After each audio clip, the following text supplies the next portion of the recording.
This happened 3 years ago. We had decided to have a team-building exercise, and everybody agreed to go camping. The place where we need to camp is a vast clearing, and to reach it, we needed to walk through dense forest. I'm not a physically fit guy, so I was left behind, panting, but I could still see my workmates. After a few moments of walking, I received a message that we could rest for a bit, then continue on afterwards. At this point in time, I can't see them anymore, but I'm confident that I could easily follow them, due to the trail being visible even though the vegetation was quite lush. I just continued walking instead of resting, since I was adamant about wanting to catch up.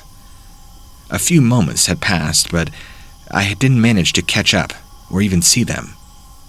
I also feel like something was a bit off. I received another message from them that they were now moving.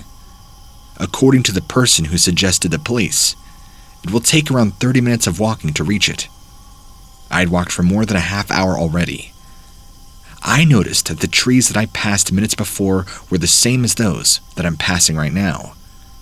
I decided to leave my bright orange pen on the side of the trail to serve as a marker and to make sure I'm not just seeing things. I walked for a few moments more. Fear swept through my body when I saw the pen that I had left behind me mere moments ago, just a few meters ahead of me. I tried to calm myself as much as I could, told myself to just make sure to walk straight because, back then, I might be walking in circles. I informed my workmates that I needed help. I continued on my way after that. I don't know if it's just because of fear or if it is something else. When I was there, everything just seemed so quiet, suspiciously quiet. I can't hear the leaves rustling or the birds chirping. All I could hear was my heart pounding and the steps that I was taking. I haven't walked that far, but once again, I saw the pen ahead of me. It took a shorter walk this time for me to reach it, even though my pace had not changed at all. I called for my workmates to look for much-needed help. They told me that some of them were coming back to help me. I started to walk the same trail while telling them about the pen that I had left. They advised me to simply continue following the path, and they were confused. There was no other way aside from it, wondering how I got lost. After all, getting lost on this path is nearly impossible. While I was talking with them at the time, they told me that they had found the pen, asking where I am. Now, I was left completely speechless. I asked myself why I don't see them, as if there was only one trail, and the pen was behind me. I began panicking. I even thought of going off trail in desperate attempt to find a way out of here. They told me to just stay where I was. They would continue to search for me. They even split up into 2 separate groups. The first one walked towards our campsite, while the remaining ones continued the search towards the entrance to the forest. It was already late afternoon, and there was still absolutely zero sign of them. So, I walked one last time towards the campsite. I nearly lost my mind when I saw the pen once again right on the spot where I'd left it. The trees are still the same. I went back to the same place all over again. I gave up at that point, decided to go back to the entrance of the forest where there's a cabin nearby that I could spend the night. I can't handle my fear and sheer exhaustion anymore. I don't know why the pen was still there, if my workmates had supposedly found it already. I was also too afraid to pick it up. After around 15 minutes of walking, I heard somebody calling my name. I rushed towards the sound, and finally managed to find my workmates. What I still can't understand to this day is that they're the ones who went back to the entrance of the forest while searching for me. They told me that they were heading towards the camp, which means that they should have passed me on their way to the entrance. Crippling fear had sent shivers down my spine. So I tried to be as calm as possible. They took my bag and assisted me towards the camping site. The whole time, I kept my eyes glued to the trail. I even recognized the trees, but The pen was not there anymore. I asked them about the pen that they had found and they gave it to me. I can't explain why I saw it once back then. We passed that point, and I was expecting that we would just come back. But after a few moments, we were already out of the forest. I sighed with great relief. I was not able to participate in any activities that night.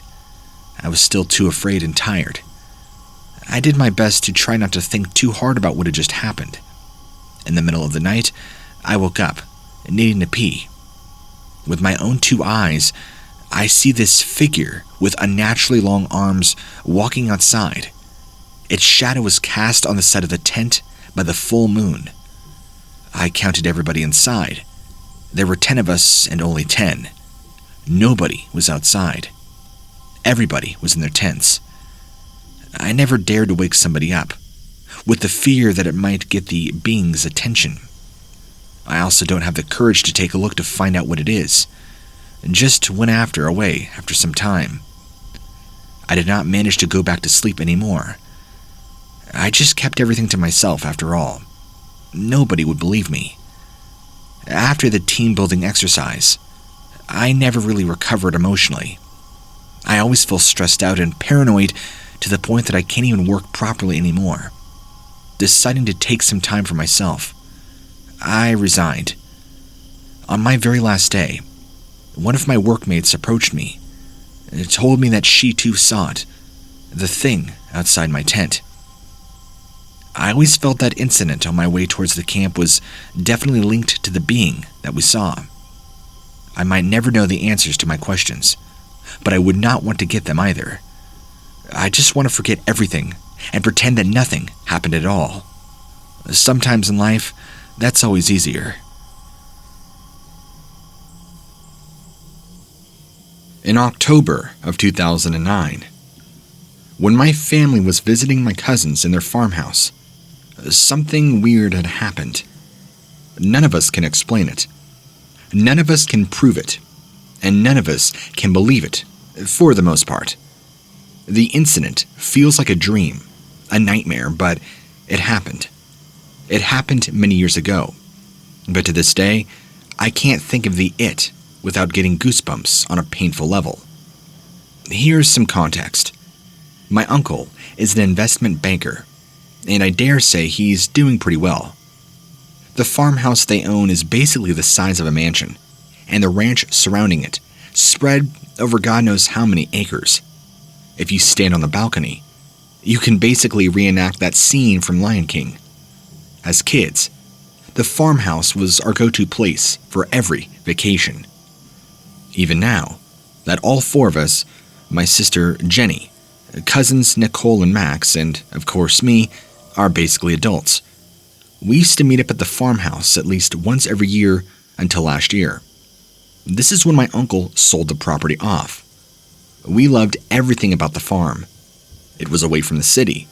There was a lot of room to play all sorts of games in the house and in the fields. It had probably been explored by many people before, who had carved some pathways into the ground all throughout the forest. Everybody stayed on the ranch for weeks at a time. So, in the many years that we visited it, we explored a major portion of the outer woods, and in doing so, we knew the ins and outs of most of the pathways better than the backs of our own hands. Thanks to our many adventures, we had found a clearing about 200 meters in the forest, which served as a great sunset point. Well, we're not really allowed to stay in the forest till the evening, so we haven't actually seen the sun setting from there. But we called it the sunset point nonetheless. The 4 of us would often take our lunch with us and have little picnics in the sunset point.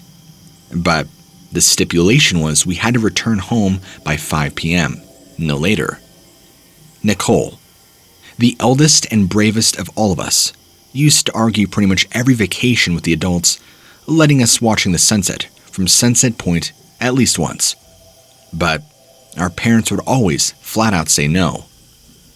I couldn't understand why we could not stay in the forest past our curfew of 5 p.m., since there reportedly wasn't any big animals in there. But I obviously get it now.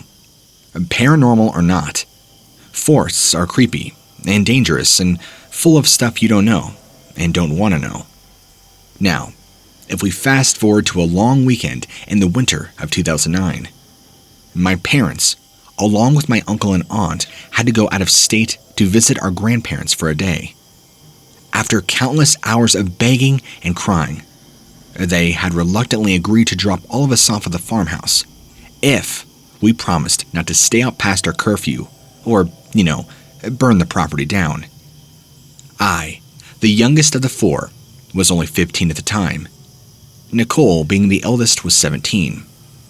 Everybody just assumed we would be responsible for ourselves and make educated decisions. They were wrong. Obviously, the first decision we made was to finally see the setting sun from the sunset point, like we had always wanted. After the adults had departed, Max suggested we each pack a backpack, planning the adventure for the next day. He and Nicole stuffed their bags and snacks. Jenny packed a few games, and I packed some fruits, cards, and water, along with a flashlight and batteries, any other miscellaneous supplies we might need. The next day, having high hopes and extreme excitement, our adventure began. Now, our parents were supposed to come back by that afternoon of the next day with our grandparents. So this day was the only chance that we had had. We fooled around the entire day until roughly 5 p.m. when we left for the sunset point. We were there in about 20 minutes, playing some Uno for a while and sitting on the cool grass while the sun was still up in the sky. Finally, it was time. I munched on a Mars bar that Max had brought as we all saw the setting sun. It was beautiful. The sunset point had truly lived up to its name. After all this time, we had taken a bite from the forbidden fruit, and it was well worth it. Or so I thought. Because soon after, it began getting dark. Jenny had begun growing impatient and scared as we started to make our way back. So I popped out the torch. This was when the creepy things really began. The way back seemed way longer than it ever had before. The ground somehow felt wet to my shoes, even though it had neither rained nor it was that cold. Then, there were the noises. Oh God, the noises. Even the rustling of the bushes in the wind sounded like footsteps and whispers combined. It could have been footsteps and whispers, but I like to think that it was just the wind. We were all pretty scared and were hurrying back as quickly as possible. I was in the front of the pack with my own flashlight, walking quickly, when Jenny tapped on my shoulder, making me literally jump out of my skin. She slowly whispered into my ear, on the verge of tears, that she felt like we were being followed. To be honest, that thought terrified the crap out of me. But my sister was crying, and I wanted to do my best to assure her that we were safe. I stopped, and so did the others. Turning back, I moved everybody out of the way, pointing the flashlight towards the path we had just come from. "It's only the wind, Jen, relax," I had told her when it happened. All of a sudden, breaking up my sentence, I saw that in the light of the torch in front of us had formed the shadow of a man that was waving his right hand. There was none in front of me, yet there was on the ground in front of us, from the light of the torch, a shadow. I froze in horror.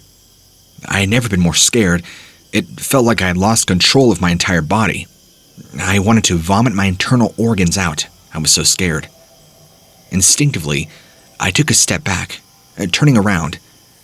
Everybody else was staring at the shadow, experiencing the very horror I was going through. Seeing my movement probably made them snap out of it, and we ran. We ran and cried and ran faster until we exited the forest, finally reaching the farmhouse. Thankfully, we were all together and nobody was lost. I don't remember what happened immediately after that, but all of us felt extremely sick for a few days. We did not tell our parents until recently, and of course, they refused to believe. I can't say I blame them. If I had the option, I would choose not to believe it either. It was the last time we ever went to the forest. I missed the adventures we had there. The forest had always been our fifth companion, but it makes me shudder to think that we might have had a fifth companion all along. Well, get this. Turns out one of the original owners of this farmhouse and the ranch had actually committed suicide by blowing his head off with a shotgun back in that same point, right where we would call Sunset Point. His body would not be recovered for months, and his date of death was due back in 1919, which only means one thing. We met the spirit or ghost of this long-lost man who owned that property.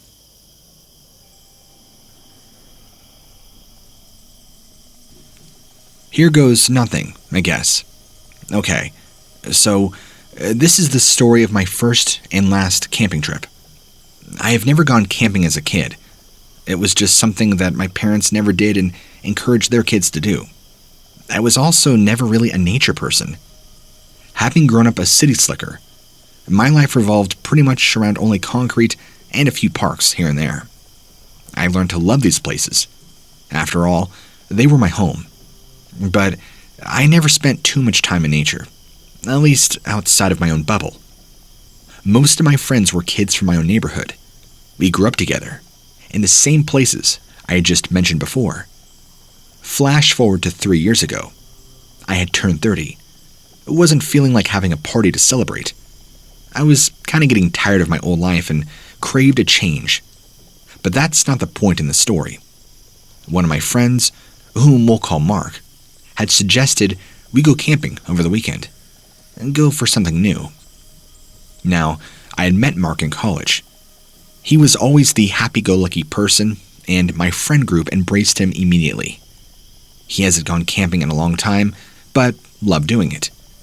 My other two childhood friends, we'll call them Steve and Jake, have not gone camping much at all, kind of like me, so it sounded like a really exciting idea. Mark would be our mentor in a way, and we'd get to spend some time away from all the noise and crowds of the city we live in. Mark took us shopping for gear.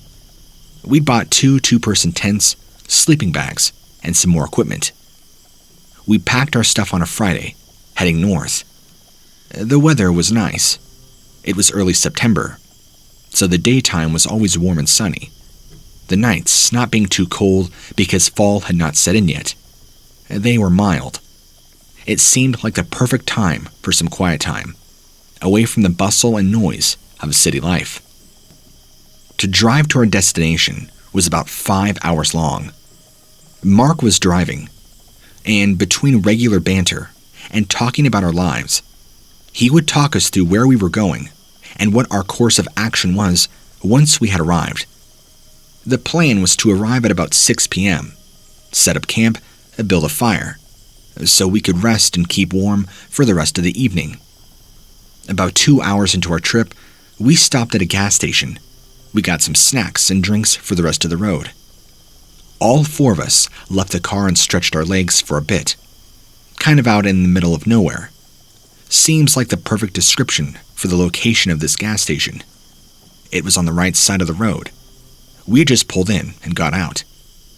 The place had some strange air around it. The clerk was the only person there. I half wondered who allowed this poor sickly man to work here all alone. He was also slow. Ringing our order took him around 10 minutes solid. I'm not kidding. And he kept staring at Mark, like really zoning in on him. So much so, it made all of us very uncomfortable, and Mark stepped outside and decided to wait for us in the car. The road we were on was far from busy. We'd only driven past maybe 4 or 5 cars, and none of them were in the same lane as us. We were in the only car that drove up north on that strip of road.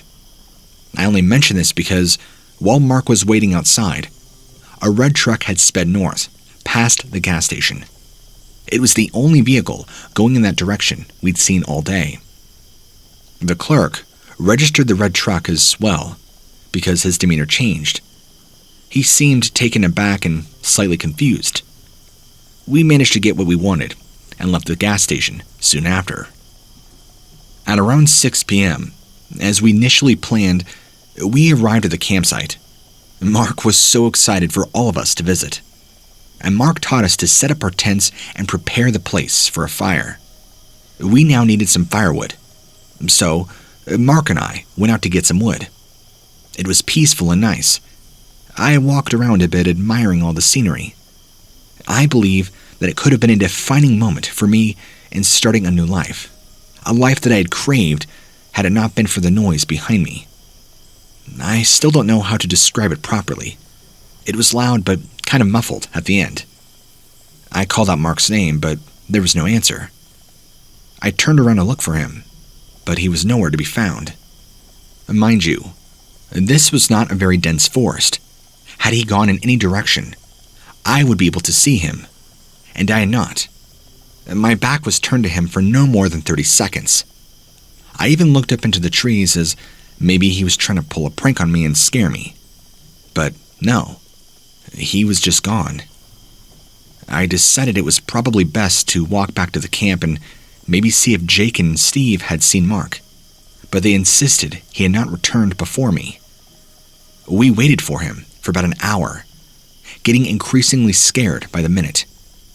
We'd gone through every scenario in our head of what could have possibly happened. Nothing made sense.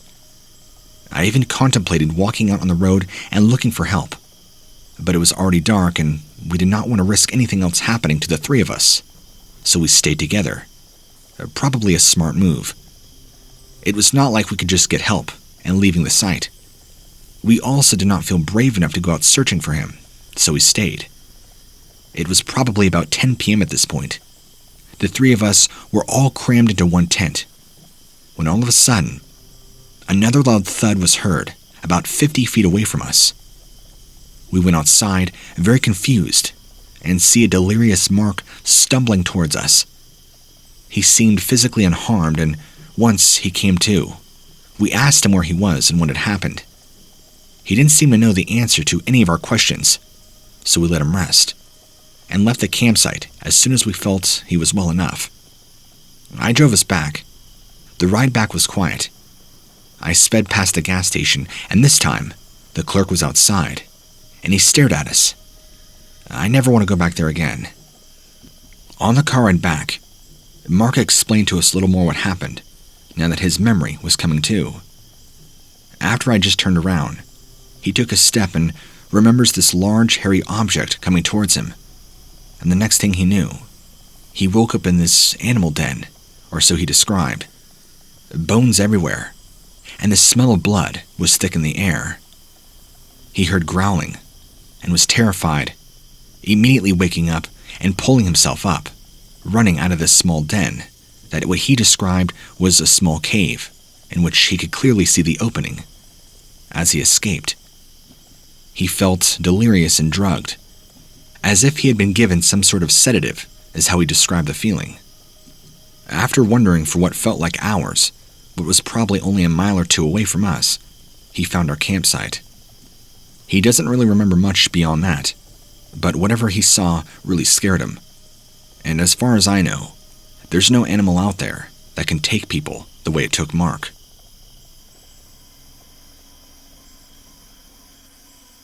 Growing up in Jersey, I had of course heard of the Jersey Devil. I would be lying if I said that I always knew exactly what it was. Like with every legend, the story becomes twisted more and more as it's passed down generation to generation. When I had talked to my buddy Tony during school about going and staying the night in the pines, he laughed in my face, assuming this was some sort of a joke. After assuring him that I was dead serious, he put his hand on my shoulder and got really serious. "You're joking, right?" he asked, and I shook my head. "You seriously shouldn't go there, man. I've heard stories." Even the tone of his voice let me know this wasn't some sort of joke. He was genuinely scared. I wanted to ask him what type of stories, but the bell rang, and we were both making our way back to class. The day ended. I got into my car and drove to the pines. I kept my camping stuff in the back so I could go straight from school. It was daytime. I wasn't scared. And nothing scary happens during the daytime after all. I foolishly thought to myself. I got to my tent and sleeping bag and walked out through the pines. It was beautiful. I spent my whole life in New Jersey, and I never once got to experience this place. How can that be? I thought. A couple of hours have passed since I've set down my tent. I'm reading a book, enjoying myself. It's not yet nighttime, but the sun is definitely setting. Usually, I'd be too afraid to sleep out in the dark woods alone, but I bought some melatonin and pills, and I wouldn't be awake long enough to be scared. I reached into my bag to grab the pill bottle. I reached around and didn't feel it. After about a minute, I started freaking out. I emptied my whole bag and searched through the mess. No bottle. I sat back and chewed on my fingernails, something I haven't done since I was in elementary school. I kept thinking about what Tony had said, replaying his warning over and over in my head. I peeked my head to see how much sunlight I had left. Much to my surprise, the answer was none. It was darker than I had expected. I zipped my tent up and got under the blankets, knowing there was no chance I would be sleeping. I was under the cover when my eyes were closed for about an hour. I felt ashamed as I was cowering under the covers like a child.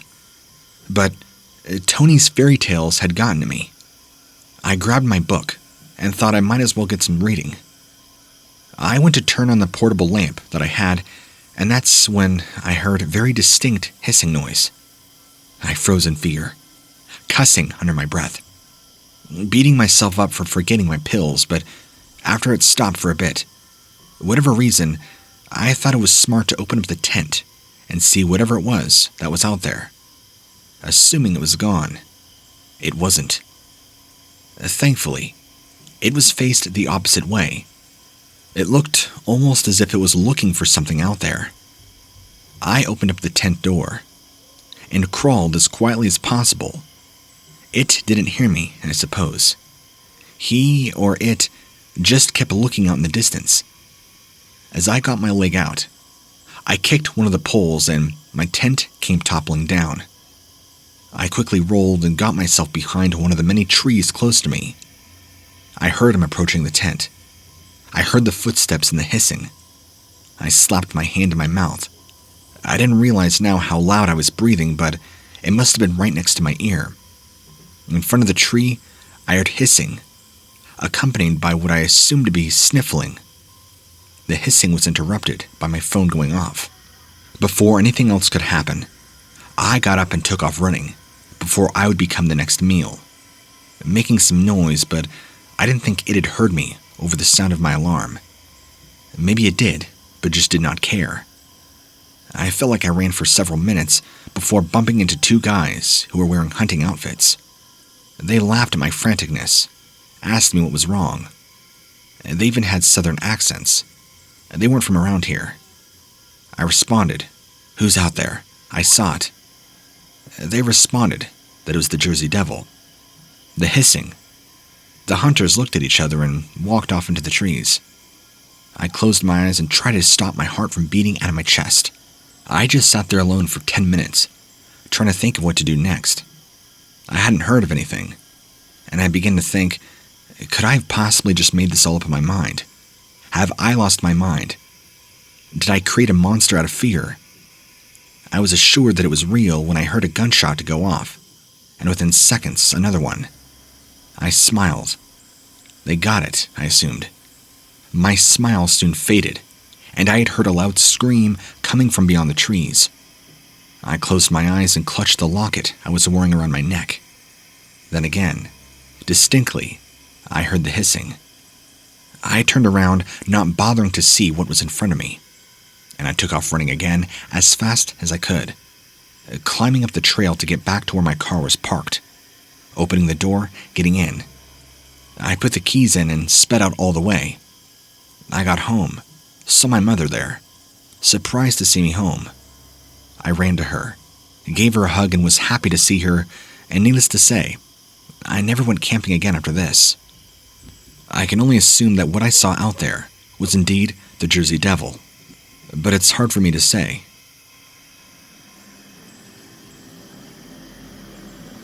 My name is Andrew. Some days ago, I was camping with my girlfriend and another couple at a mountain park located in Canada. Melissa was talking with Shirley while they were preparing the meal. Matt came with me to take some wood to build a campfire near our tents. We needed to use our small hatchets to cut up some wood and take the opportunity to gather some food for everybody.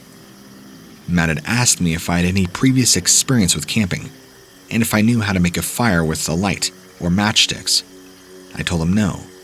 It could not be that difficult. We kept cutting wood and kindling. The afternoon was nearly over. Our bags were full, and we went back to meet the girls. While we were walking, we all heard screams and calls for help, so we decided to see what had happened. For our luck, the sounds were not coming from where the girls were. We arrived, and the sunset had turned the scene even more terrible. We saw an entire family being devoured and torn apart by wolves. The mother completely disfigured. The father's body was shattered, and the boy and girl, I don't even want to say it. Matt was paralyzed with fear in his eyes, and I slapped his face, told him to get out without making any noise. When we had arrived at our camping site, we told the girls what we saw. They got scared, and here's where things change. Those wolves that we saw were not normal wolves. They were giant, bipedal, and looked completely vicious and ready to tear apart anything.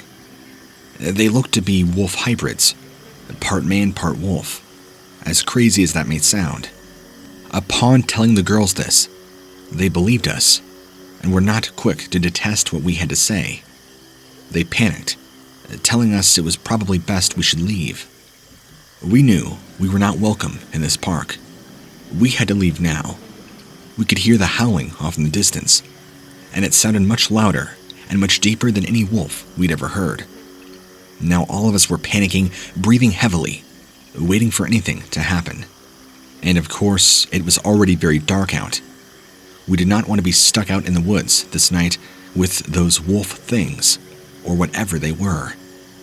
After trying our best to conceal our cries, we had found a small cavern where we would hide out and make our way until morning light. We figured that would be safest. I explained to my friends this is probably the only way to really survive the night. We entered. It was a very small little cavern. I think we all fell asleep after sheer exhaustion. In the morning, when we had awoken, there was a small amount of daylight peeking in. We all exited and tried to make our way back. Now we were lost, and we could not for the life of us remember where our original campsite was, let alone where we had entered through the park. In fact, it was like we had entered a completely different park. The surroundings around us looked completely different, foreign to us in every way, from the trees to the background and scenery, and now we were really beginning to panic. Fortunately, we were able to find some park rangers, but as it turns out, we were nowhere near Canada. We were actually down in lower Wisconsin, in the United States. We thought he was pranking us, making jokes, but when we spoke to him, he seemed very confused by our accents, and even confused that we kept mentioning where we had come from. How it was not possible that we were up in Canada camping, and now all of a sudden down here in the United States, southern Wisconsin. None of this really made sense. All we knew was that we had somehow fallen asleep in the small cavern to escape whatever these wolf things were, and the next thing you know, we wake up and we're now in a completely different state and country altogether. How this is possible, I don't know. It defies all science and laws of physics. I don't think the park ranger truly believed us, because he thought we were acting strange and probably thought we were all on drugs. After several weeks, we managed to get home, but it was very, very rough. Looking back, I feel like I had been in an episode of The Twilight Zone. I don't know how else to explain that we had transported somehow miraculously from one state to the other. None of it makes sense. And sometimes, maybe I reflect back and think we all had some mass hallucination, or potentially, it was maybe just a group nightmare or a dream.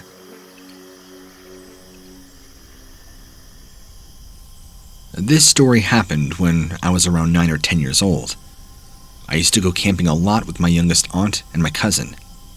She's only 8 years older than me, and my cousin is 4 years older than I am. Let's call them Anna and Martin. No, those are not their real names. Long story short, my mom is from Argentina, and so when I was a kid, my dad, she and I would travel to visit her family once a year. They have a farm in the outskirts of a town, and I'd frequently be allowed to play outside, as long as there was adult supervision.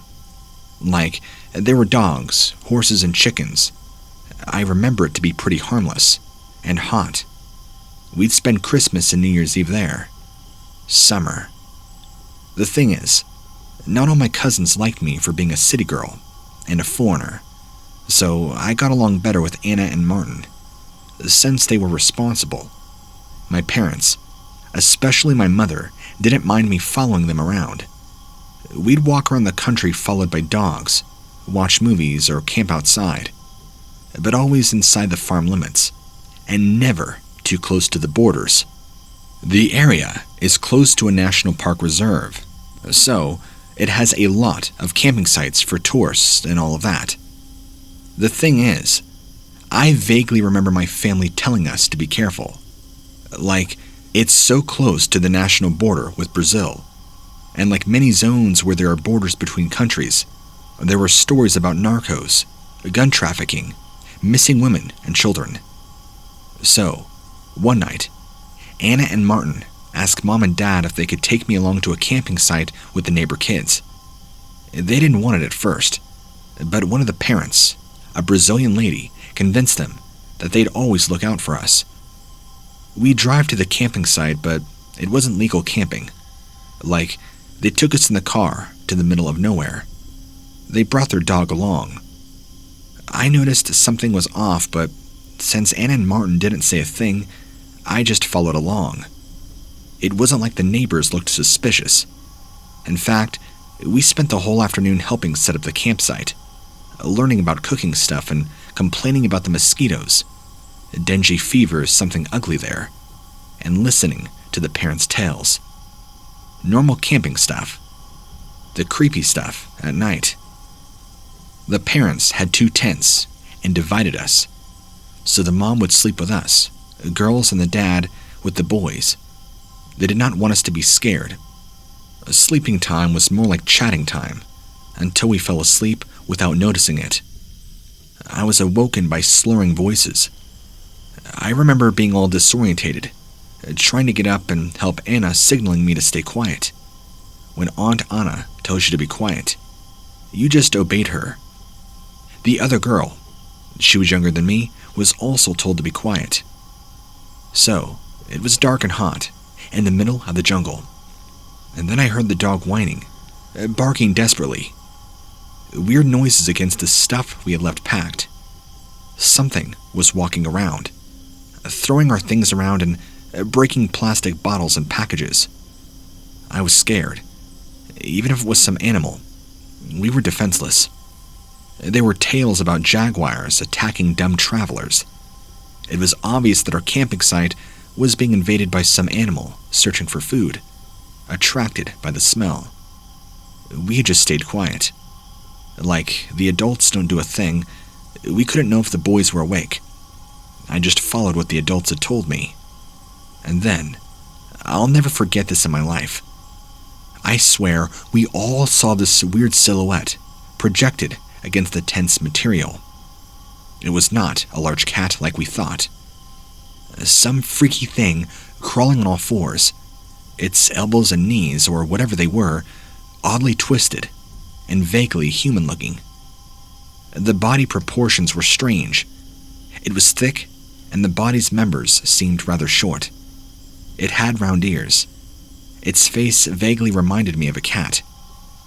The dog began barking viciously, and I suppose it was a boy, I think, didn't like it at all when the thing approached the tent. The next thing was that we had all heard was Dad yelling angrily, the boys left their tents, and strange yelling noises from whatever the heck that was crawling towards us. The mom then leaves our tent. So does Anna, and I follow immediately with the girl. There was no way we'd stay alone inside the tent after all of that. The adults spoke amongst themselves. They all decided it'd be better to just return. We'd hear noises in the trees, and we didn't like it at all. Something weird was there. The dad said he'd always camped there and nothing ever happened to him and his friends, until that moment. Like the curious brats we were, we began to press him and tell us what he saw. Same with Martin and the son. There was this mix of fear and morbid fascination, I can't even begin to explain it. Like, something was so ugly and shady that you just could not move your attention towards something else. All we got from him was that it was not a jaguar, but something else. Martin was pale and serious. The adults were occupied with packing up the stuff, calming the dog and making sure the youngest child did not run off. She wasn't an idiot. We didn't talk much about the event in the immediate moments. The parents were very serious, and I'm very sure the dad probably told the mom something they didn't want us to hear. Like, I saw and heard it. It wasn't human, nor common animal. And boy, at that moment, I was paralyzed. My head could not fully process it until later. And so, they drove us to their house. We returned to my grandma's home next morning. It was nighttime when we left the camping site. I remember Anna and Martin talking. Apparently, the creature had black spots, but it was not a jaguar. That thing wasn't a normal animal. No animals crawl like that, and it definitely was not a person. Everybody got surprised, and my dad was slightly mad. The only one who was surprised but not angry was my grandma. Apparently, local folklore talks about a jaguar-like man, or a werewolf kind of figure. My mother remembers the name. She'd hear stories about it when she was a kid, especially to scare kids into not going out at night. Some shaman that morphs into an animal and eats people. Half jaguar, half man, just kind of like a Native American werewolf.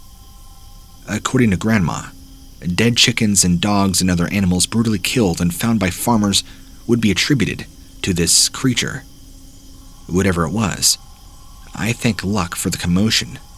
The neighbors who brought us home instead of spending the night at the camping site. Something very shady was crawling around us. The dad was crazy, taking us to some cooler place.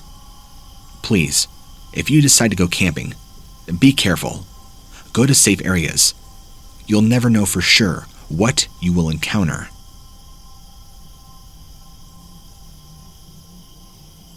This is a story that I had heard from my grandfather when I visited during my summer vacation. I'm in high school, and together with a best friend of mine, we visited my grandfather, who lives in a small village in the Philippines. This was the first time we had came here. The village was located in a secluded area near a small mountain, surrounded by a grove of trees. The houses were far apart, lots of grassy land. My grandfather also lives alone in a cabin-like house. One night, after dinner, my friend and I wanted to go outside to look for a better reception.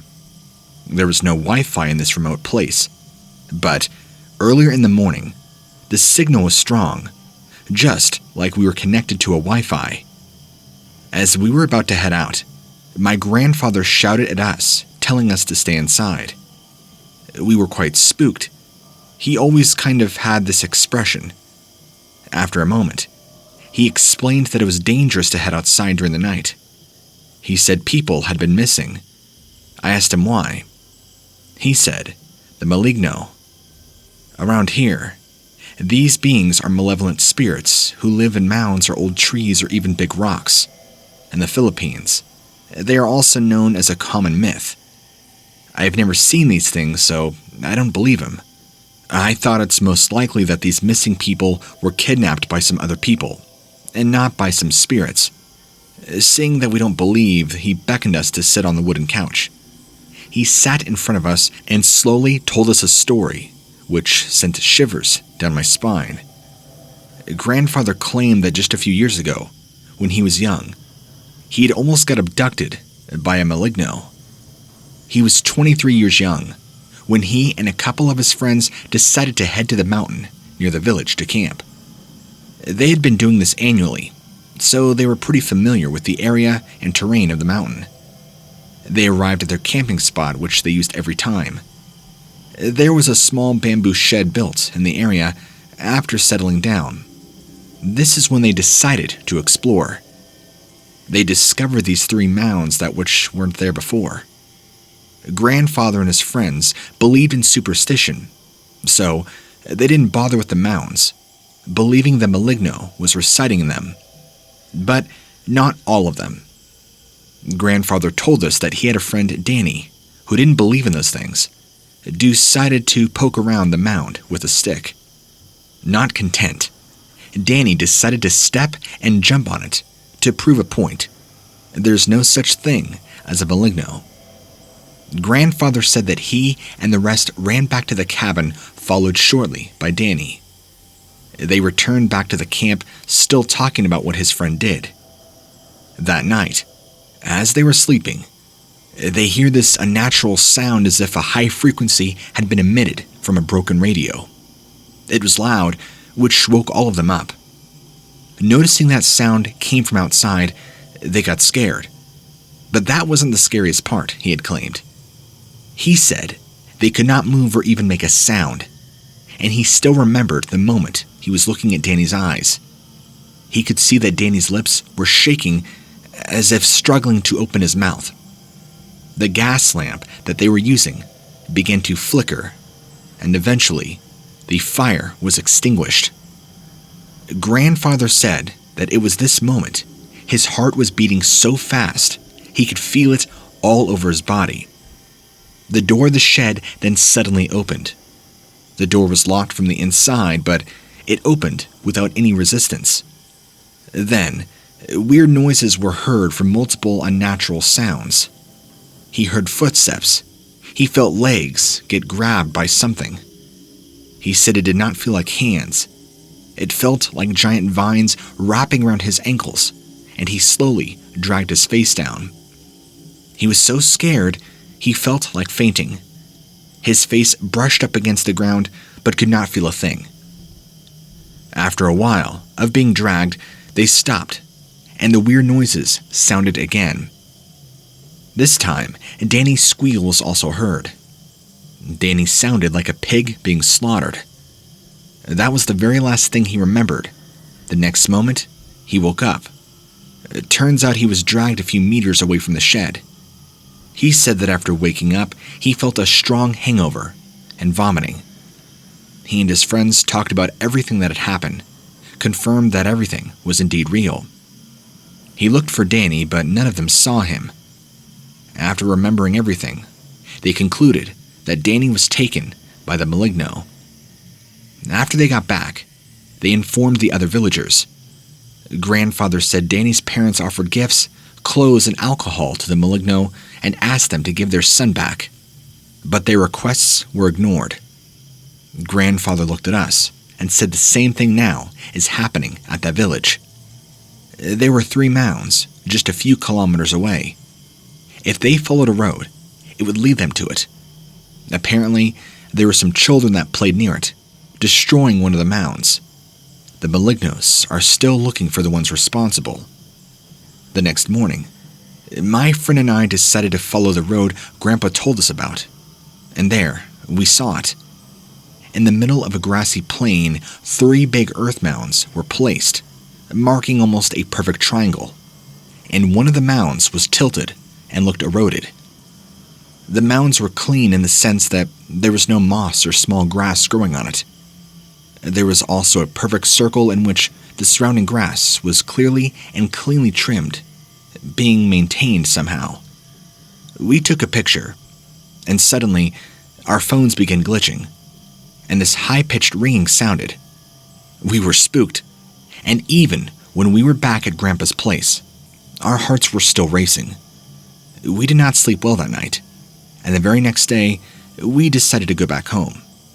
After thinking about it for a long time, it is likely that this was an alien and not some evil spirit. But I would love to hear your opinion. What do you think? This happened last year. It was April, and me and my friends decided to take a camping trip to the nearby mountains. The forest on the mountain is a popular destination for groups to get together. As we had nothing to do for school that weekend, our plan was to stay the night. 6 of us were going. We planned it pretty quickly, and I was very excited to go. I had not gone on a trip in a while. I packed way too many things for just one night, but I didn't know what I would want to wear, or how cold it could get during the night. So it was okay. After we all got ready and met at the station, we set off at about 3 p.m. This way, we could get there by 4 and set everything up for the trip. We took 2 cars and brought 3 average-sized tents. This way, 2 people would sleep in every tent. We got to the mountain on time, left our cars at the end of the road, and walked for about a mile into the woods before finally settling on a good spot. We set up our tents, built a fire, put up some lights. It was now beginning to get darker. The atmosphere was amazing. We messed around some and even got drunk, then played Truth or Dare. And finally, at around 10 p.m., my friend Jeremy suggested we tell some scary stories. Amy and I were the only girls, and I was the only one who was against it. I easily get scared, but due to peer pressure, I went along with it. After all, there was probably nothing to be scared about, especially in a group setting. While Jeremy was telling us his scary paranormal story, I could have sworn I'd heard something breaking in the woods. I looked behind me, but nothing was there. When they asked me what was wrong, I brushed it off. Somebody else probably heard it as well. I wasn't really into the scary stories, and I definitely imagined something. I didn't want to be paranoid. There was this guy, Jacob. None of us really knew him. He was Jeremy's cousin, and he brought him with us so he would not get bored with his family back home. He actually was really cute, and me and Amy were both kind of flirting with him with any chance we got. Unexpectedly, he asked me to help him set up the blankets in the tent. He probably noticed that I was uncomfortable listening to their scary stories. I kind of thought he liked Amy more. They were constantly talking to one another, but I could not wait to get away, and the guy was hot, so I jumped at the chance to be alone with him. It was a 2 birds with 1 stone kind of situation. When we got to his tent, I couldn't be happier. It was all set up, which meant he was just making an excuse to be alone with me. He told me that he noticed I wasn't enjoying the atmosphere, and I seemed really nice, so he wanted to go somewhere more private. The tent wasn't really private, as it was just a few meters away from everybody else, so we agreed to take a walk. It seemed like a great idea, as we would get to know each other, probably come back once they finished telling all these stories. We let everybody know we would be back soon. When I looked at Amy, she just winked at me and smirked. Talking to Jacob was really relaxing, and he seemed very intelligent. He told me about his college, asked me if I had a boyfriend. I told him that I had not. So I was very happy when he told me he didn't have a girlfriend either. Soon, he kissed me and things would escalate quickly. I had not stopped and told him I was cold and that we should probably go back to the tent. No matter how much I liked this guy, I was a little bit drunk, and I just met him. So I couldn't let things change or go any further. He agreed that we should get back, but asked me if I wanted to switch tents so I could stay with him and get to know each other more. When we got to the tent, he asked me if I wanted to leave to go to his apartment. I was uncomfortable doing anything there. Now, this kind of creeped me out. It was midnight, and we were literally in the middle of nowhere. But I didn't say anything right away. Instead, I pretended that Amy wasn't comfortable sleeping with anybody else, and I had to go back to my tent. So I went to my tent and told Amy what he said. She agreed that it was really creepy. We didn't try to make anything out of it, though. Amy went to sleep, and I stayed on my phone for a bit when I heard somebody outside my tent. It was Jacob. He asked me if I was sure I wanted to stay here and not in his tent. I assured him that I was. He just stared at me for a minute with this creepy grin on his face, then said okay and just left. I didn't even know what to make of it, so I tried to go to sleep. Well, a few days later, I had really bad herpes. I went to the doctor to get it checked out. The first doctor asked me if anybody in my family or around me died recently. I said no. The last death in my family was 10 years ago when my grandmother passed.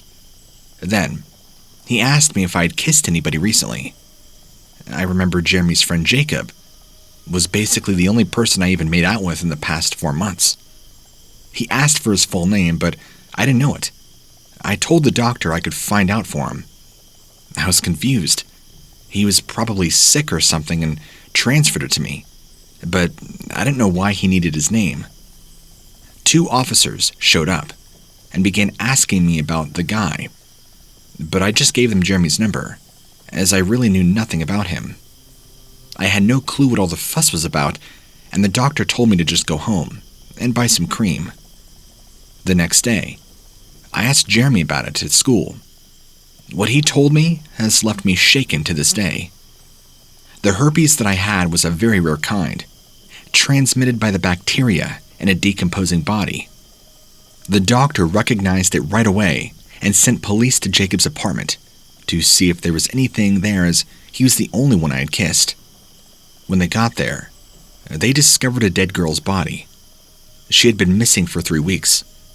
No one knew where she was, and no one suspected Jacob because they didn't know each other.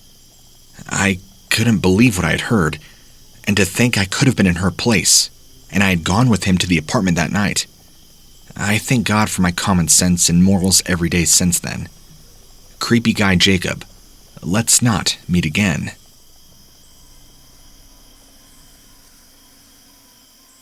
A few months ago, I decided to go camping with my family. We had been looking forward to this camping trip for quite a while, but our parents' busy schedule had made us cancel our plans time and time again. My siblings and I had almost given up until my father told us we would be having a camping trip over the weekend. My siblings and I were thrilled, to say the least.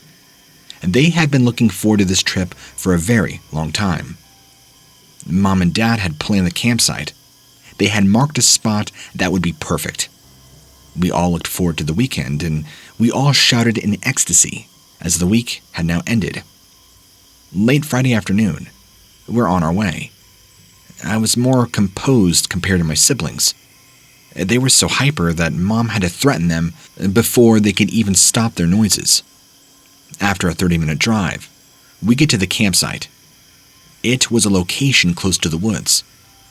The scenery was perfect. The atmosphere, amazing. While I admired everything around me, I had a slight discomforting feeling about the woods. It was like I could feel this presence lingering. It was ghostly and gave me the chills. I just shook my head lightly and pushed the thoughts out of my mind, blaming it on simply paranoia. We get out our camping gear, and I arrange them. I helped my father set up the tents, while my siblings helped Mother bring out things from the car. A little while later, everything was set up and our camping was now underway. It was dark by the time we were done, so we huddled together by a fire, as now it was a bit chilly. My mother served us some snacks that she had brought along. Everybody munched away. My siblings requested to hear some scary stories, as if on reflex. My mind went back to the presence I'd felt earlier in the day, and once again, a chill running through me, making me shiver. I wanted to stop my dad and tell him it was a bad idea, but ultimately, I chose not to say anything. Father and Mother had told their share of ghost stories, spooking my siblings so much, it took a bit of effort to get them into bed. A few minutes go by, and I moved a bit deeper into the woods to take a leak. I had drunk too much water. I grabbed the light, heading off into the woods to relieve myself. After walking what I consider a considerable distance, I squatted down to pee, and I felt this sensation all around me, like someone or something was watching me. This time around, though, the chill I felt was now bone deep. Unlike before when we had just arrived, that was only skin deep.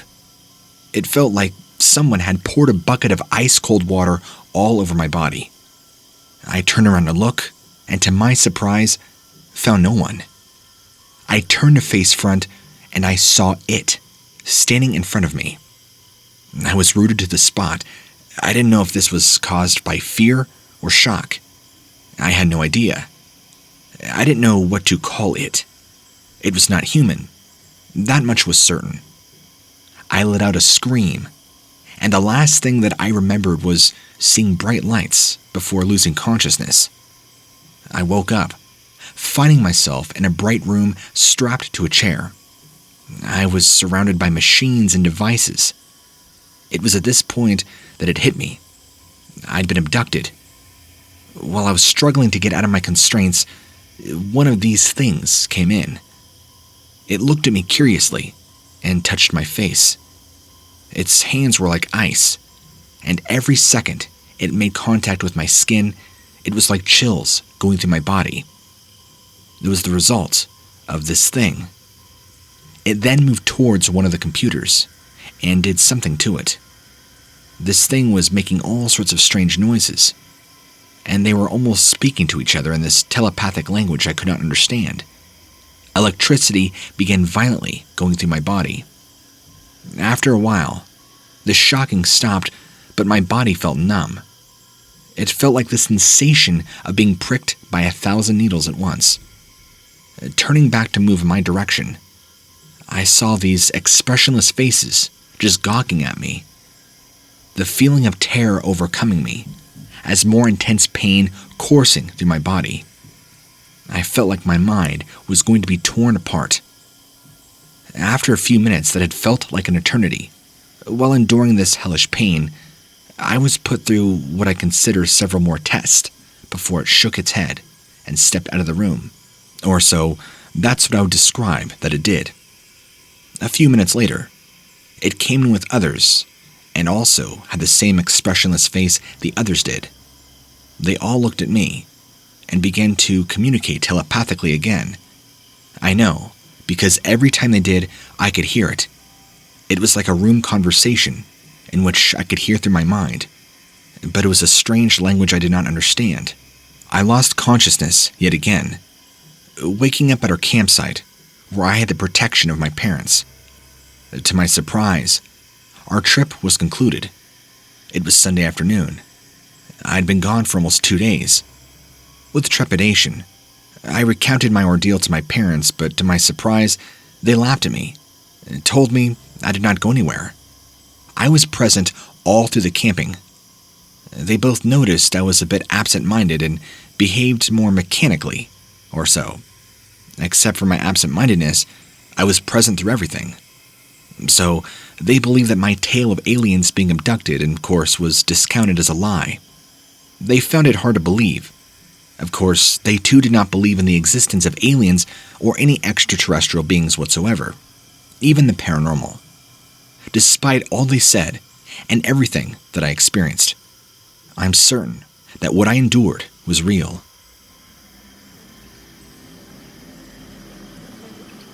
So, about 4 years ago, I went on summer camp with my best friend Julie.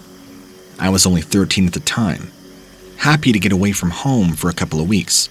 It was very much needed. It was the first camp I had ever attended, and I only decided to go because I had Julie by my side. I was also very shy back then, so making new friends was not easy for me. The first few days at camp went pretty well. During a hike in the forest, Julie tripped over something and broke her ankle. Her dad had to pick her up the day after. I was left there by myself. I called my mother to ask her to come pick me up. I didn't have any friends there to talk to and hang out with. She thought being forced to make new friends would be great for my self-esteem. I had been sharing a tent with Julie, so I had to sleep by myself when she left. It was pretty scary alone at night, though, I'm not gonna lie. I constantly heard sounds coming from all around me. It was never really quiet. After 3 to 4 nights of sleeping alone, I got used to all the noise and found myself falling asleep after a couple of moments. This one night, I woke up to the sound of something walking around my campsite. The footsteps were heavy, but very slow. I assumed it was one of the male camp counselors since he was a bit on the heavier set side, but I still remember feeling somewhat uncomfortable and scared. I decided to stay awake until the person walking around went back to their tent, or wherever they came from. But they didn't. I could hear them walking around for over an hour. At one point, I just eventually fell asleep. I woke up after what felt like a couple of seconds. 2 loud footsteps coming towards my tent very fast. It sounded as if somebody was running towards me. I sat up, expecting to see the silhouette of a person appearing outside my tent. The footsteps stopping abruptly right in front of it. But I didn't see anybody. It freaked me out. Just imagine hearing somebody run towards you at high speed, to then not see anyone anymore. The worst part is, after the footsteps came to a stop, I did not hear the person walk off. For the rest of the night, I felt as if somebody was standing right in front of my tent, just watching me. I could never shake the feeling. I didn't sleep well for the rest of that night, and I could not move at all. I was petrified of making any noise to alert whoever or whatever could possibly be out there. In the morning, when I had heard everybody waking up and getting out of their tents, I finally felt like I could move again. I had immediately asked my camp counselor if I could be moved to another tent. I didn't feel safe enough to get through another night, not by myself. I never went on another camping trip for a little while, and I still blame Julie for this horrible experience, although I never told her about it.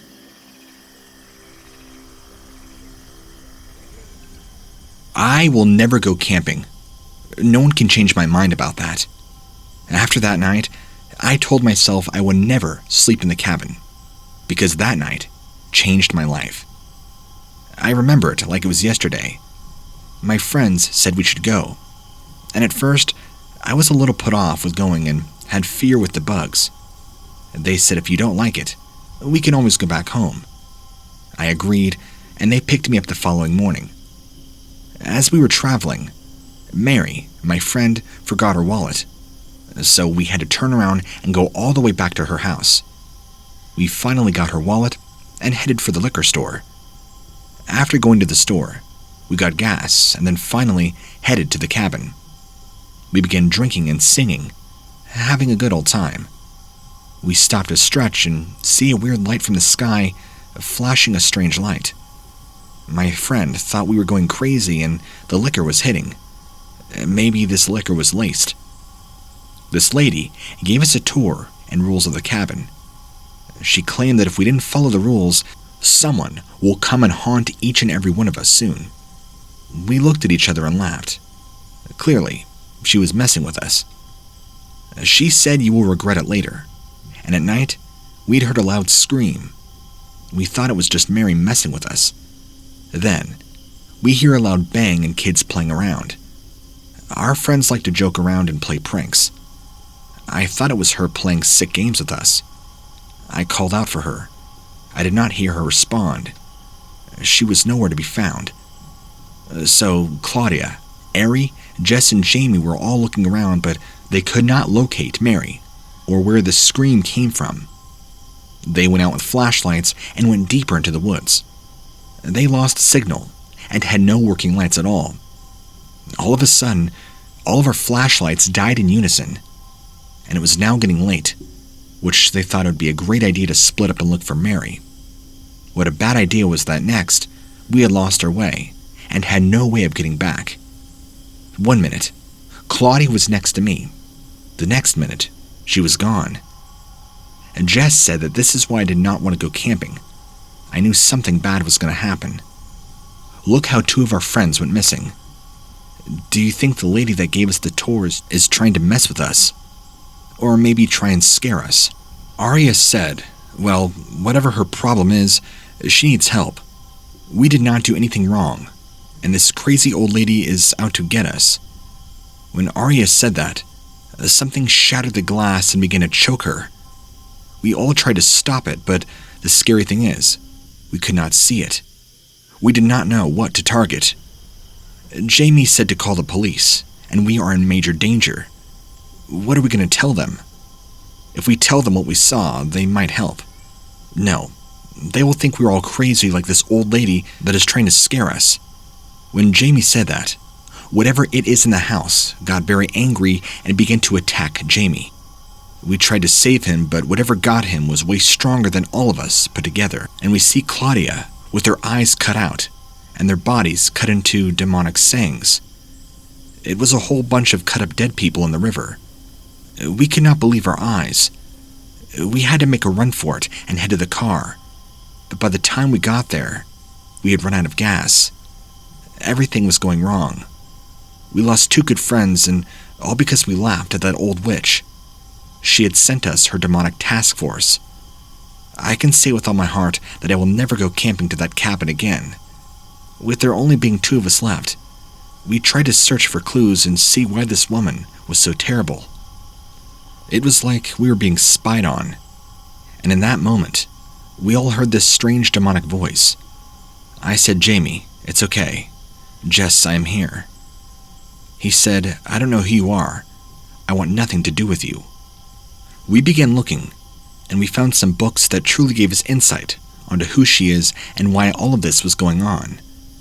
It turns out she was abducted, and the person that abducted her turned her evil. This guy makes her torture and hurt others.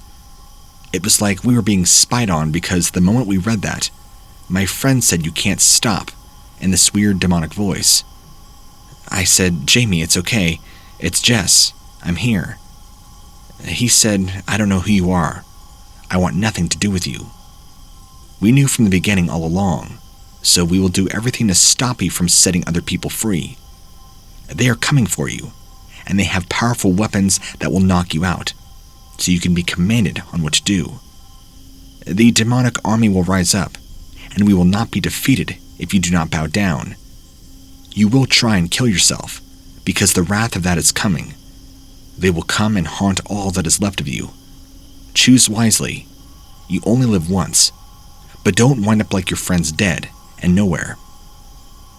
Before I could even respond, a whole army of bees and wasps came to surround me. These bees were nothing like normal bees are. They were demonic. They stung me, and I bled, and I eventually passed out. I woke up in the hospital, surrounded by police and investigators. They wanted to know everything of what we had seen, and who was lost out of our friend group. The 2 of my friends who went missing were reportedly found dead, just as we had seen. We were going to be continually questioned and under investigation until this whole thing was cleared away. That's about all I can share with you for now. The investigation is still ongoing.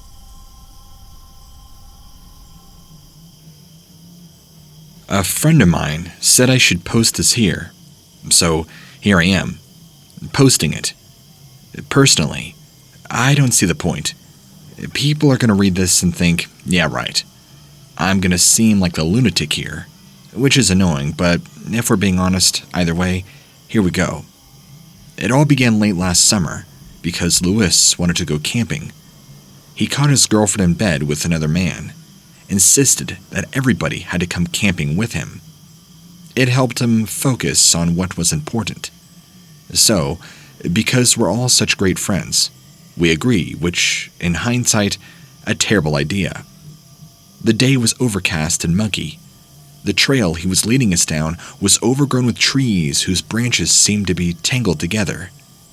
If I had known that Louis had never been down that trail before, I'd probably have spent less time drinking and more time tagging low-hanging branches. If I hadn't drank so much, I'd have noticed how quiet everything was. Usually, the forest was all scurrying and crunching leaves, crickets and bubbling creeks. But this forest was devoid of all such noises. The deeper we walked along the trail, the more the sound of our footsteps seemed to be swallowed up by the grass. Connor was the first to look uncomfortable. He had his arms wrapped around himself, like he was holding himself, and his eyes darted from branch to branch, like he'd find something within the clusters of woods and leaves. He was the first to question Lewis, asking him, "Where are we?" Lewis had told him we'd passed by this ugly rock 3 times, and then Hunter joined in. Those two were always ganging up on him, so it was really easy to ignore. After all, there was no way Hunter was still sober enough to take the nuances in rocks in a forest. The forest was full of them. If we had paid him a moment of attention, he'd be claiming that we'd passed a certain tree a while ago too.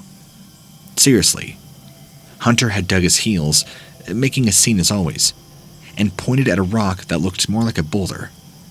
It was about 4 feet away, tall and lumpy, covered in faded chalk like etchings that sent ice down my spine.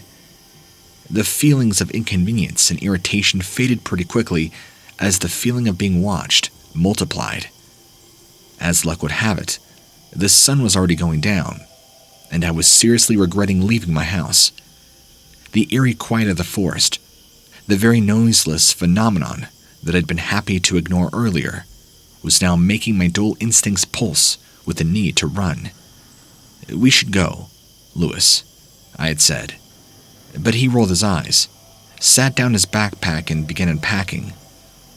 "If you're tired, you could say that." I couldn't tell you why I didn't come clean in that moment. Maybe it was my pride or the fact that my manhood was at stake, but either way, I cracked open another beer and set to helping him set up the tent. Connor and Hunter followed suit. Before long, the laughing and goading started back up. We collected firewood and told ghost stories, and when the time came, we crawled into our respective tents and went to sleep. I'd have totally taken that L if not for the sudden crunch of leaves that woke me well into the night. It only happened once, and yet I sat up, paralyzed with a sudden feeling of being preyed upon. And I felt like a rabbit in a trap, powerless to escape the clutches of whatever was sitting outside my tent. I tried to tell myself that a forest was filled to bursting with all manner of creatures, but the silence from earlier had made it clear that there were few, if not no animals living in these lands. And now, I sat in my nylon prison, holding my breath. I wondered if they'd simply had the good sense to do what I hadn't had the balls to do myself, or had they been trapped, toyed with, preyed upon. A snapping of leaves was just that. I tried, in vain, to calm myself. There was no sense in working myself up over a bunch of crunching leaves. Maybe a few squirrels hadn't gotten the memo, and they were up for a late-night snack. Maybe there was a bear around, minding his own business somewhere deep in the woods. There were thousands of fallen trees this close to fall. Yet, I still didn't stop holding my breath. I waited quietly as the sound of nails of nylon scratched at the back of the tent, slowly and methodically. The sound seeped into the skin until it felt as if the thing were etching runes into my bones. And it continued well into the night, until all I could do was not to cry. Those feelings of helplessness were pounding into me, nearly overwhelming my sense and my dignity as I sat with my hand over my mouth and my eyes shut. It was not possible to pretend it was a dream. It was nonsensical. It was silly to pretend this was an animal. An animal would have either gotten in or gotten bored, which could only mean there was something on the other side of my tent. I didn't know if it was a lunatic or a maniac, but I sat stock still either way, especially since it seemed to be content to torment me. The giggling that followed was proof enough of that. As the sun rose, the scratching slowed, but I didn't move until the heavy feeling was completely gone. Whoever had been out there seemed to have finally got bored. Shaken and raw, I clambered out of my tent, ready to tell anybody that we were leaving. But now, the words had died on my lips. The space where their tents had been was now completely empty. There was no trace of them. Only 2 lone beer cans sat at my place of the fire, 1 pair of shoes outside my tent, as if they'd never been there at all. My investigation yielded nothing by the way of evidence of my sanity, however. I did happen to look back at my tent, and I made the executive decision to abandon it there, sprinting away. In blood, there was a simple sentence fused in the fabric. Be glad you stayed inside.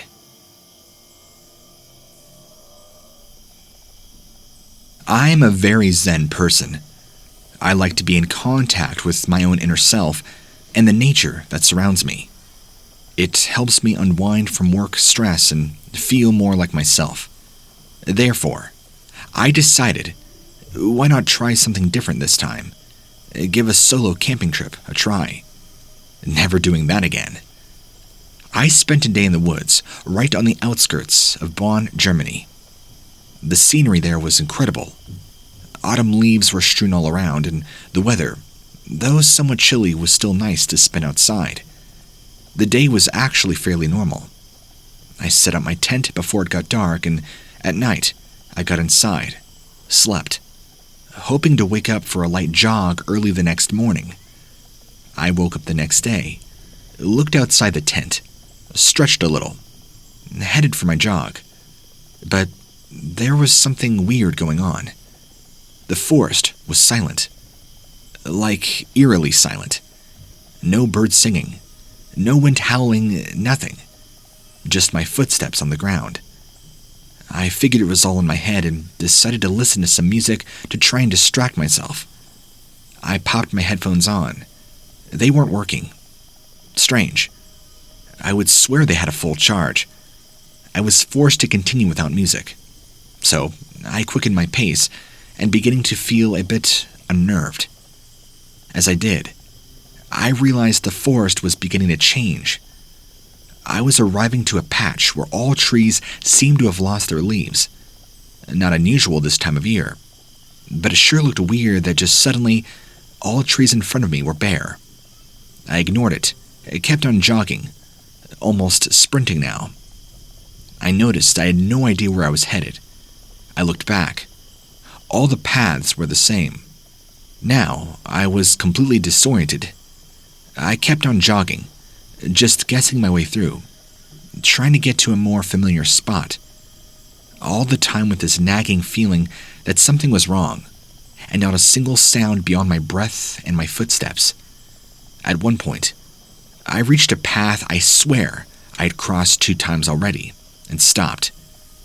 I wanted to get out there as fast as possible, and if anything, running blindly was just making me go in circles. I'd rather just try to use Google Maps. Surprise! I pull up my phone. No service. This never happens in Germany.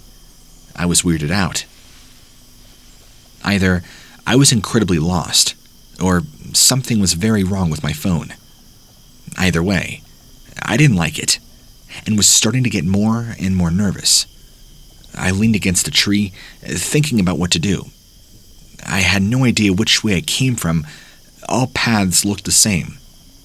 I was not going to call the police. I wouldn't even know how to explain where I am. Besides, it seemed a bit excessive. Yet, I felt awful. It felt like the trees had eyes, and all of them were fixated right on me. I decided I'd try and walk outside the path and among the trees to see if I could find where my tent was.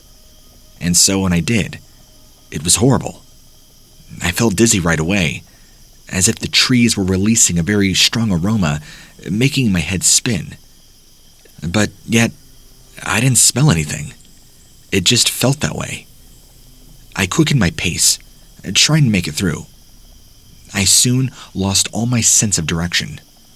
I was dizzy, disoriented, and terrified. Going and going among the bare trees that all looked the same, trying to find my way out. Exhausted and feeling like I was about to vomit, I rested against a tree, heaving, and I heard it. a shrilling, high-pitched note piercing the silence, startling me and almost making me collapse. Another one followed after it, and then another. It was dissonant, a shrieking melody that sounded like it came from some sort of flute. I covered my ears, trying to find the source of this noise. A figure approached from a nearby path. It seemed like a woman. It was wearing rags that barely clung to her body, and her hair was a tangled mess from where the twigs and leaves protruded. She was holding something to her lips. I hid against a tree. Something told me she wouldn't be happy to see me, and as she walked closer, I gave another peek. She was holding what seemed like a stone-carved flute to her lips, and was making those shrilling noises into what she seemed to consider a melody. Her presence was inhuman. I don't know how to describe it. It's like what you feel when you see an animal try to speak. It seemed not natural.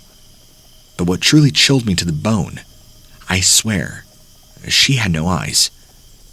When she stopped her melody, I never felt more deeply observed in my life. The silence was deafening, and I knew she knew I was there. Yet I wouldn't dare come out. Then, she played her flute one last piercing note, and I passed out. I woke up in the forest. My forest. The one I'd spent the night on. It was dark, but I could tell it was back to normal. The trees still had some leaves on them. The sounds of the forest were back, and I looked back, saw my tent, and a few steps away, where I was lying, I looked at my phone. It was midnight. I'd spent the entire afternoon there. I got up, packed and went home, exhausted and willing to sleep with all my lights on. I still wonder if this was some sort of dream. Maybe I just passed out. But something inside of me tells me it was not. I shall never know what she was, nor do I want to. She felt ancient, like a force of nature. If German folklore has taught me something, is that there are things you should just let be. That was the nightmare and the last time I will ever go camping.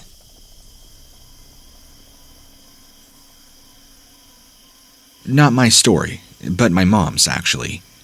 And she had told me about the time she had encountered a strange creature when she went camping with all of her friends. One day, my mom and her friends had gone out camping. They spent the whole day out doing stuff that you would do in the natural outdoors, from swimming to hiking. But at night, my mom and her friends were sleeping in their tents, and my mom heard the sound of footsteps. She thought it might be one of her friends trying to scare her, because she was deathly afraid of the dark. She zipped open her tent to go out and tell her friends to knock it off, and she sees this man in a bright green suit, black slicked back hair, and a pale white face, almost looking like a corpse. This scared my mom so bad, she screamed at the top of her lungs, waking up all of her friends. When her friends started coming out, because of her scream, the man just vanished in thin air, like he was never there. Since my mom was so scared, she couldn't speak for the rest of the night. She was locked up in terror. After she calmed down a little, she explained what had happened. One of her friends claimed it was a demon that was haunting her, taking up form as her deceased uncle, who loved to wear green. But that's just her speculation.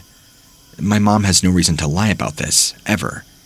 It is one of the scariest things that she's ever seen in her life, and her only run-in with the paranormal.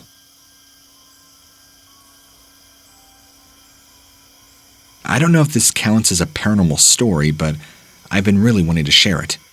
Maybe somebody can give me some kind of explanation for this weird occurrence, or maybe share their story with me. Last year, I went on a short camping trip with my father and younger brother. We planned on going fishing during the day, and playing games around the fire in the evening.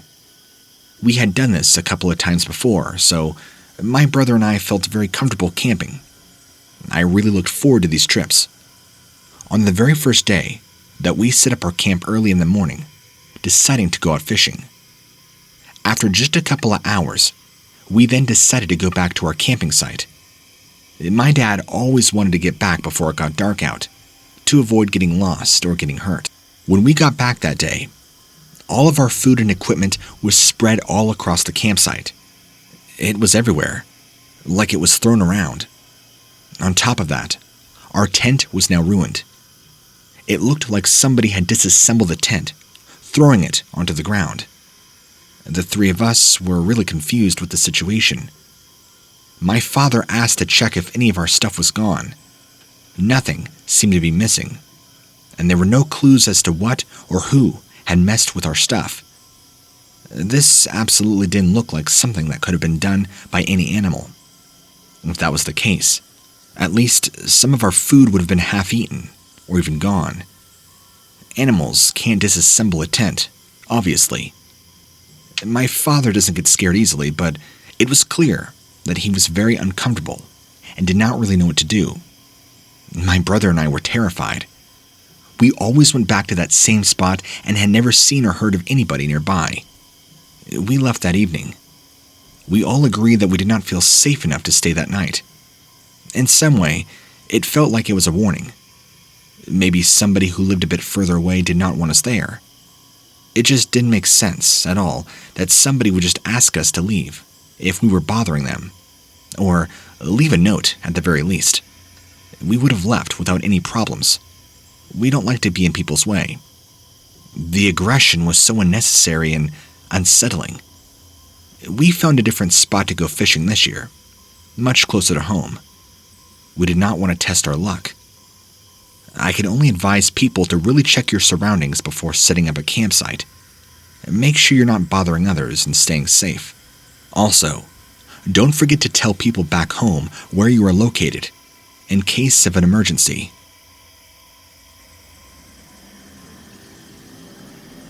I was looking through my childhood pictures just a few days ago, and I found one from a place I never wanted to step foot in again. I was 14. My friends and I were sent to summer camp for a couple of days. Our parents thought they needed to unite kids with nature kind of crap. So they took all our devices before they sent us. Our camp counselor was my mom's friend, which is why she let me go so willingly. I think we were staying there for a week, or were supposed to anyway. Our camping was cut short, and we were back home within 2 days. The first day, the camp counselor, we'll call her Ellie, introduced herself, gave us a small tour of the camping site. She handed us a brochure for the camping program and other daily activities. I don't know what was so exciting about being in a dense forest, but whatever. At least my friends were there with me. We'll call them Brian and Tommy. Besides, I thought I might as well try to enjoy it, since we were already there. The first day, we had an early morning run at 7 a.m. I still remember it was hard waking up that early. After that, we had breakfast. We had to pick out herbs from the forest and help use them from the stew that made it for everyone. It was surprisingly edible. Brian almost picked up a poisonous root before Ellie stopped him.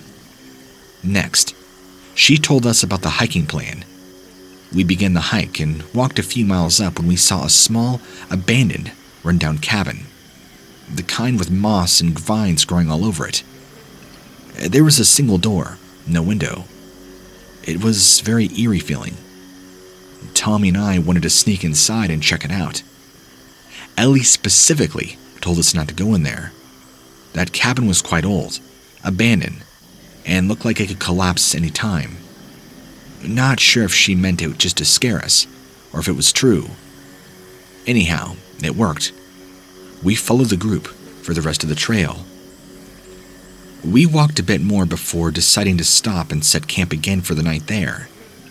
The next activity on the list was, and I quote, Marsha stories. They freaking made a word from marshmallows and stories. It was so cringy and funny. It started with Ellie getting us to set up a campfire, and then we roasted marshmallows over it, while one by one, we began sharing our favorite childhood memories for bonding purposes. So much for bonding when someone you're supposed to be spending just a week with. Anyway, it was lit. We took a group photo while we were sitting around the fire, and before we knew it, it began getting dark. We set up our tents, and Tommy and I ended up sharing one together. Brian got paired with another kid. I think we fell asleep sometime around 10. I think that's a record for my earliest bedtime ever, since I'm a pretty crazy night owl. The next moment that I opened my eyes, I don't remember what time it was, but what I saw and heard woke me up completely. It was not our tent. The room was dimly lit by candles placed around us in a circle. There was a strong stench in the room that made me nauseous. My hand felt wet, and I looked at it to see it was stained red, like paint. Only the smell told me it wasn't paint. I noticed a circle drawn around us and weird lines in from it, from the same blood. I began to panic. Then it got worse, and I felt movement around. I lifted my head and saw people standing in a circle around me. They had worn dark robes that covered their heads, and in the dark, I could not make out their faces at all. They were whispering something. It almost sounded like a chant, but it was not in English. They had their hands joined together like they were praying. It scared me. One of them, the one standing right in front of me at a distance, had something in his hands. It wasn't until he raised his hand did I realize it's a sacrificial knife. Without tearing my eyes off of him, I shook Tommy violently to wake him up, but he was unconscious. I could feel my heart in my throat. The man with a knife in his hand began to move toward me, targeting me. I was frozen on the spot. I could not move an inch. He said something like I'd be a healthy sacrifice for their cause, how they hoped to be blessed. This was something out of a cult movie, but it was real. That did it for me. I was yelling and screaming at the top of my lungs as loud as I could. I could hardly recognize my own voice as I cried. The man kept getting closer, but I closed my eyes and just kept hearing screaming. I don't know what happened next. Everything blacked out. I opened my eyes to find Ellie and an officer looming over me. It was now daytime. I was back in my tent. They told me that Tommy and I had disappeared from our tents when Ellie came to check on everybody, shortly after midnight. Soon after, Ellie heard my yelling, and she ran over with the other camp guides in the direction of the sound. It was coming from that abandoned cabin that we had passed by earlier on our trail. As soon as Ellie reached there, she saw me, and Tommy unconscious inside the room with candles blown out inside, the same blood-drawn circles. There was no one else there. Ellie called the cops and the campground guards. They searched and scoured, but there was no trace of anybody else ever being there, other than our group. Tommy was unconscious the entire time. He had no idea. The only one who remembered what had happened was me. Nobody could explain what had happened. The cops tried looking for clues and leads, but they didn't find anything, except for that blood that was of a lamb's, and that it was most definitely a well-known cult in the area. Guess I was lucky enough to not have been sacrificed to whoever they were worshipping.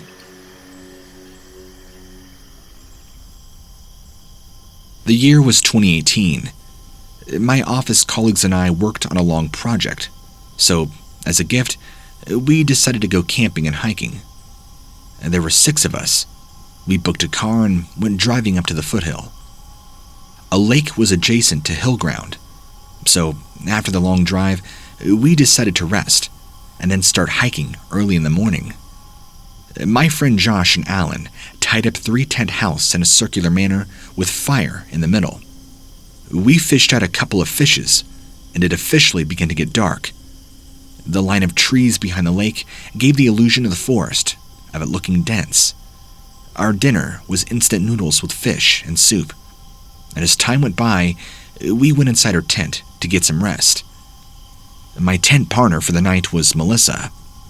We scooched into our respective sleeping bags, and Melissa slept to my right and went to sleep almost immediately.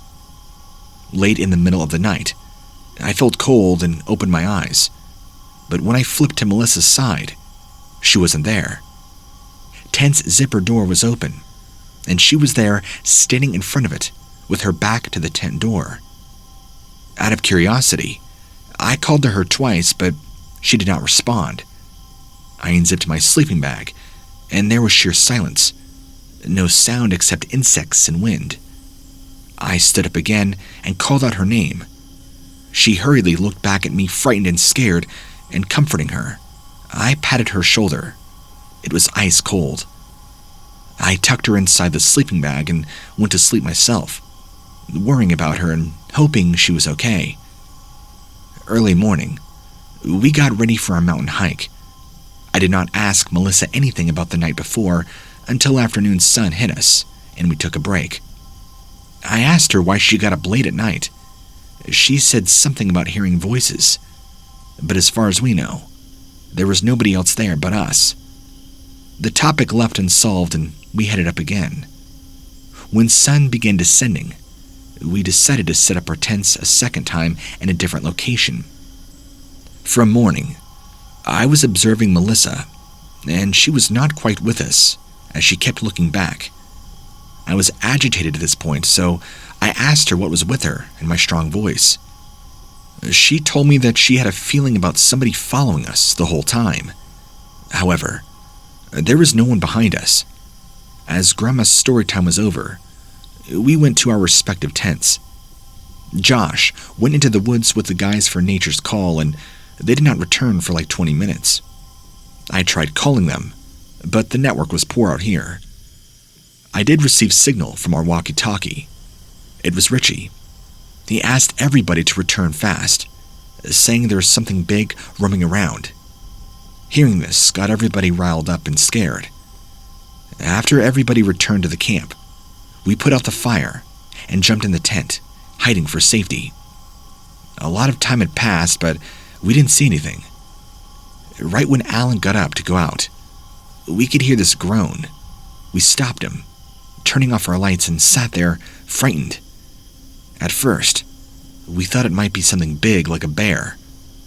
And suddenly, the groaning began increasing as it was coming towards our camp.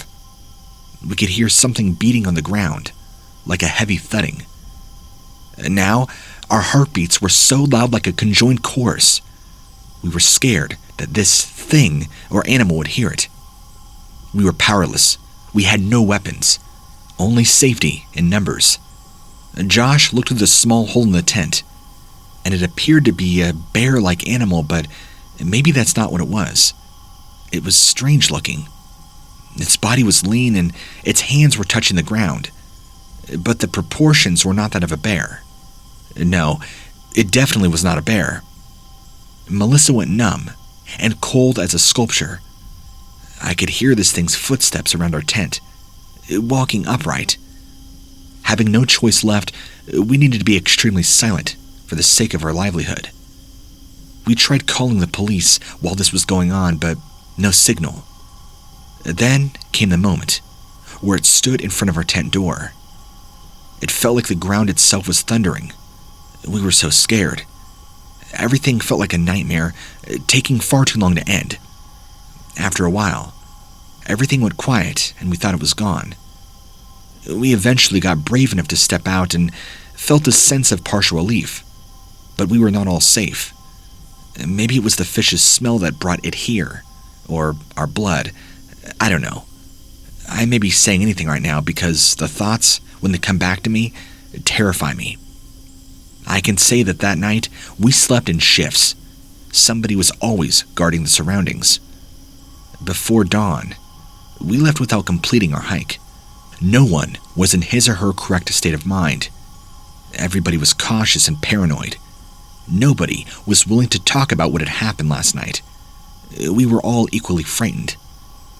After the long descent down the hill to the straightaway, we got back to our car and decided to leave it from there. As we began our drive home, maybe not even a few minutes, Josh mentioned something tailing our car. I looked in the rearview mirror and could see the shadow of a creature exactly like the one we saw last night, running. I immediately called Melissa, who was in the car ahead of us. Josh shouting, asking them to speed up. Because the creature was going to catch up to us, we had no idea what was about to happen. I never had a chance to take a clear look, but it looked completely unreal. After this, I kept having nightmares for a month, and a couple of my colleague friends behaved in strange ways. Melissa left after about a month after. It will still send shivers down my spine every time I think about it. Now, I never leave for a camping trip, and there's just so many unanswered questions in my head.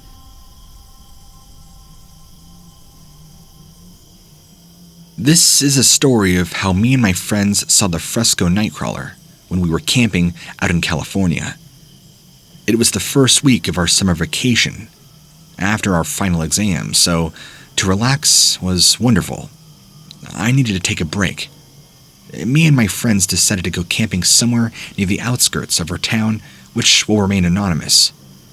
After all, I can't have any cryptid hunters coming to me in my town.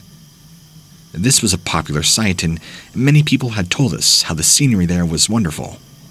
We went in 2 cars, one for girls and one for boys. On the way to the campsite, we brought tons of food, loading up whenever we could at gas stations. We took pictures and had a great time. Upon reaching, we realized that all the good things and praises we had heard from others had been true. The trees were lush and everything was fantastic. The weather was perfect for this time of year, so we set up a wonderful fire at a considerable distance from the trees and set our tents up all around us. We began to laugh and drink and talk about anything and everything except for school and exams. It was so much finally getting a break from all that stress. Then, after sunset, we decided to make s'mores and share horror stories. There's nothing more fun than scaring each other. We shared stories about ghosts, demons, and all the supernatural stuff that has happened to us growing up. We didn't realize that it was now about 2 to 3 in the morning. We thought of putting the fire out to not attract anyone or anything. After all, leaving a fire unattended is very unsafe. After putting the fire out, we decided to crawl into our tents. Suddenly, one of my friends said to look near the forest in a very shaky voice. When we looked behind, there was this alien-like creature, maybe 7 to 8 feet tall. It was long and white, toothpick-like, actually. Very small legs and huge deer antlers on its head. I didn't know whether the creature was smiling or snarling, but its long pointy teeth were showing, and it had these almost bioluminescent eyes glowing. After a few moments of staring at each other, it came barreling towards us. Quickly acting, one of the girls crouched down right by the fire and grabbed a piece of log that was mostly on fire and chucked it at this creature's direction. The creature darted out of the way and disappeared. Now we were terrified. With thudding hearts, we looked at each other, all of us equally scared and now pale at what this assailant could do. It was silent. We realized we needed to get out of there as soon as possible. Our camping trip had been canceled. We packed up our stuff as quickly as we could, throwing it in the cars and driving back towards town. We were constantly looking back to see if it followed us. To keep from encountering any such things again, we kept our high beams on. I told my parents what had happened. They got angry at us for staying out there and not sleeping in our tents. They didn't even believe that we saw this thing. Instead, they accused us of doing acid and drinking, which is why we saw it. When I searched online, the creature that fits that description, I learned was what we saw was a fresco nightcrawler. I know other people have supposedly witnessed it, but I'm not so sure.